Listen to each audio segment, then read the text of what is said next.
All right, talking about China. Joining us now is Government Accountability Institute President, Mr. Peter Schweizer, who knows a thing or two about China. Peter, welcome back to the show. Peter, let me begin with fentanyl. Let me talk about fentanyl. Big story, Wall Street Journal, front page, I guess, the website.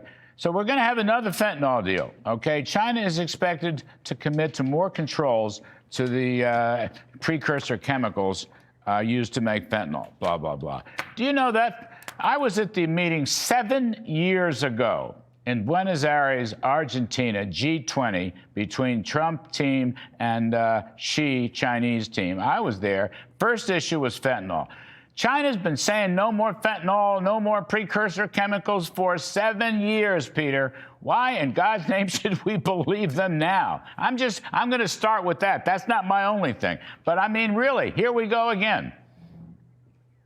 Yeah, no, you're right, Larry. It's good to be skeptical. And we also have to remember something else, Larry. Their involvement in fentanyl is not just these precursor chemicals. There are, according to our DEA, 2,000 Chinese nationals in northern Mexico that effectively are serving as chemists, providing support to the drug cartels. The pill presses that the cartels use to produce this poison and smuggle it across the border, those pill presses are made in China. And again, according to the DEA, those are sold by Chinese companies to the drug cartels at cost. And then there's the whole issue of the money laundering. The money laundering for the drug cartels used to be done in Latin American banks. It's now Chinese state-owned banks that do the money laundering. So this is really a toss-off. This really does nothing to the issue, and I hope that the president keeps pushing hard on it, because Joe Biden certainly didn't do that. And we need to deal with China on this issue very firmly. I mean, look, it's as I said earlier in the show, there's a lot of good vibes on Mr. Trump's trip, and he's being very well received by Japan and Malaysia, Vietnam, and so forth. You know, terrific stuff. But on this point, you know, it sort of boggles my mind. The other thing is, look, I mean, China, I guess, will stop the moratorium on rare earths for a year. I don't know that. Scott Besson says that's part of the framework. Okay. But that's, you know, that's like not a great deal. And on the other side of the coin, I'm reading China wants Mr. Trump to give up Taiwan independence. I don't think we should give up supporting Taiwan independence. I mean, that's just what she wants. Why should we help him out? Yeah, no, you're right, Larry. I mean, look, what China says they want from the United States and from the Trump administration is stability. What that really means is they want to stabilize our dependence on them for critical things, whether that's rare earths, whether that's pharmaceuticals. Let's remember at COVID what they did. I wrote about this in a book and researched it extensively. During COVID, they knew 2 months before they told the world that COVID was transferable from person to person.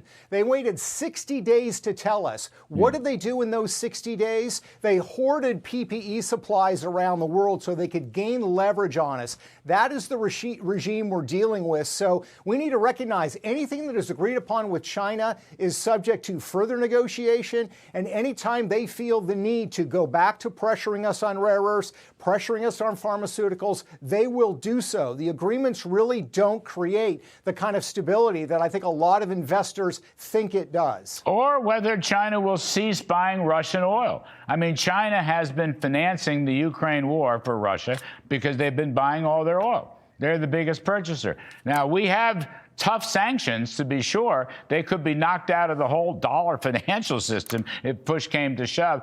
But, you know, do we accept their pledges? I don't know that we do. Yeah, no, I think you're right. And I think one of the things that Trump deserves a lot of credit for, and I said this when he was trying to negotiate a Russia-Ukraine deal, he recognizes the strategic value that China derives from having Russia cornered and isolated from the Western world. So his desire to strike a peace deal in Ukraine, to maybe bring Putin out from the shadows, is a way of striking a leverage point between the China-Russia relationship, which is a great idea. The other one, the last one, you know, there is now movement. There's going to be an investigation by Jameson Greer, special trade representative, okay, investigation of the whole U.S.-China Phase 1 deal. Was it implemented? And I'm here to tell you, I mean, as part of the team, and I was there at the signing, I think by and large that was not implemented.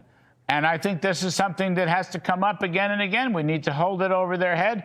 In other words, I wouldn't rush in. Look, I know Mr. Trump's a tough negotiator. I'm not worried about that part. I'm just saying, though, the facts speak for themselves. China did not abide by that 2020 deal. And some's got to be done about it at some point in time. Yeah, no, I agree. You can negotiate the best deal in the world, but if the other side won't follow through, and let's remember in 2020, you're exactly right. We had this great deal laid out. They were supposed to buy all of these agricultural products from the United States. They were supposed to reduce all these barriers. They didn't do it. Their excuse at the time was COVID. COVID has changed things. We'll do it later. Guess what? They never did it after that, and they still really haven't done it to this point. So it's right to be skeptical. People underestimate Donald Trump in a lot of ways, and one of the ways in which they underestimate him is he remembers things. He has an understanding of the history of his administration and the history of his dealings with China. Yeah, well, we're taking after their interests in South America. We're coming after China. I mean, look at Iran. We basically obliterated Iran. That was a Chinese-backed operation. So China, they're at the short end of a lot of these sticks. So that's why I want us to be tough. I mean, you just can't believe them. You just cannot believe them. Yeah, no, you're right. And that's, I think, one of the things that Trump has demonstrated. He really does have a broader grand strategy that is around China, whether it's the things that you talked about. Look at his policy in Latin America. I mean, his dealings with Argentina. Part of that is encouraging Argentina to turn back on China, trying to get some of the other Latin American countries to do so as well. So this is a critical point. He actually has more cards to play than Xi does. Xi has some serious problems in terms of demographics, in terms of transparency in his economic system. We have a market economy. They have what I call a market Leninist economy, and a market economy is going to win. We just can't give away the store. That's the key thing. Don't give away the store. Yes, sir. Peter Schweizer, 100%. Thank you, buddy. Appreciate it very much. Great to see you.